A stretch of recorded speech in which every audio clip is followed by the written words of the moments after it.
Okay, let's dive right into this. If you take melatonin to fall asleep, you might have recently been scrolling through your phone and seen some, well, incredibly alarming headlines. We're talking massive, bold letters claiming that your daily melatonin use is linked to a staggering increased risk of heart failure. It's the kind of headline that literally makes you want to sprint to your medicine cabinet and throw the whole shebang in the trash. Welcome to today's Explainer, where we're going to look strictly at the science and break down what's really going on here. It's the exact question millions of people are asking right now. Is your sleep aid damaging your heart? And you know what? I completely validate that immediate fear.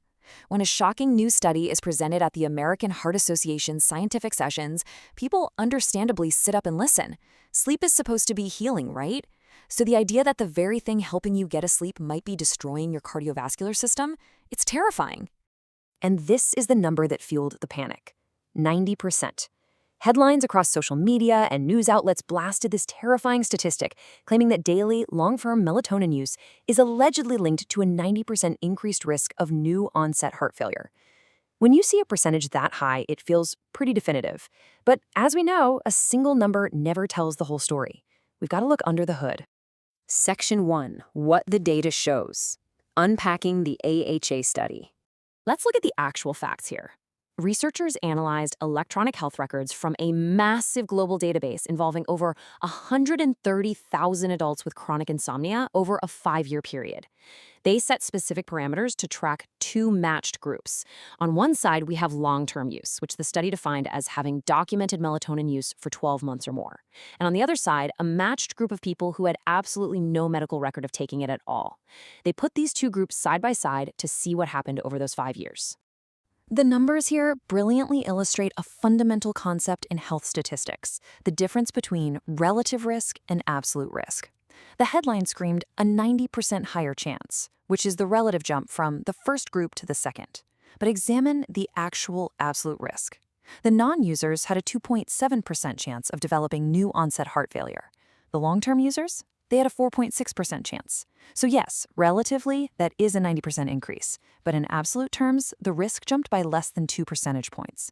However, to be completely objective, we have to acknowledge the other data points the researchers found, which remain, honestly, quite striking. The data show that the long-term melatonin users were nearly 3.5 times more likely to be hospitalized for heart failure compared to the non-users. That is a significant increase in severe medical events requiring a hospital stay. And the final piece of data from the study is this: long-term users had almost double the rate of all-cause mortality over that 5-year follow-up. On paper, these numbers sound absolutely terrifying, right? Heart failure, hospitalizations, doubled mortality? But hold on a second. Do not throw out your supplement bottle just yet. In the world of medical research, data on a page is only as good as the context surrounding it. We need to investigate why this data looks so terrifying. Section 2. The critical caveats. Why correlation does not equal causation. Now, what's really interesting here is that this is where sleep experts and top cardiologists urge caution. And that's because of the core methodology of the study itself. This was a retrospective observational study, meaning scientists were simply looking back at existing medical records. They didn't run a controlled clinical trial where one group is carefully given melatonin and another is given a placebo. An observational study can really only show that two things happen together at the same time. It completely lacks the power to prove that one thing actually caused the other. This brings us to a massive confounding effect. Think about the people who take prescription melatonin for over a year. They're usually suffering from severe, long-term sleep loss. And chronic insomnia itself is incredibly destructive to the human body. Severe sleep loss causes chronic inflammation, elevated cortisol stress hormones, higher blood pressure, and metabolic dysfunction.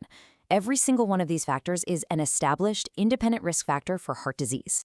So we have to pose this critical detective question: were underlying conditions driving the cardiovascular risk rather than the supplement itself? It's entirely possible, and highly likely actually, that severe insomnia or other underlying undiagnosed conditions like sleep apnea or severe anxiety were the true prime suspects driving the heart failure, not the little pill they were taking to try and fix it. But the study has an even bigger flaw, known as classification limitations. Think about this global comparison. In countries like the UK, you can't just walk into a pharmacy and buy melatonin. It requires a doctor's prescription, meaning it goes on your medical record. But in the US, millions of people buy it right off the shelf, completely over the counter. And here is where the data gets incredibly muddy.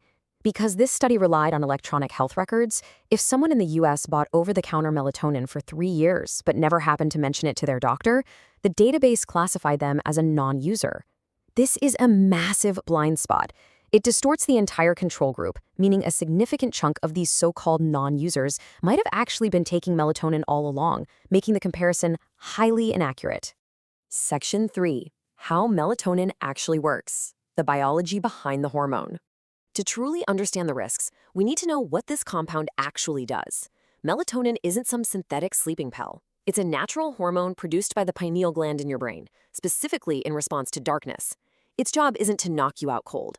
Its job is to regulate your circadian rhythm, gently telling your body that it's time to transition to rest. Because of how it naturally functions, medical professionals widely consider melatonin to be safe and highly effective for short-term fixes, like adjusting to jet lag after a long flight or shifting your sleep schedule for night work.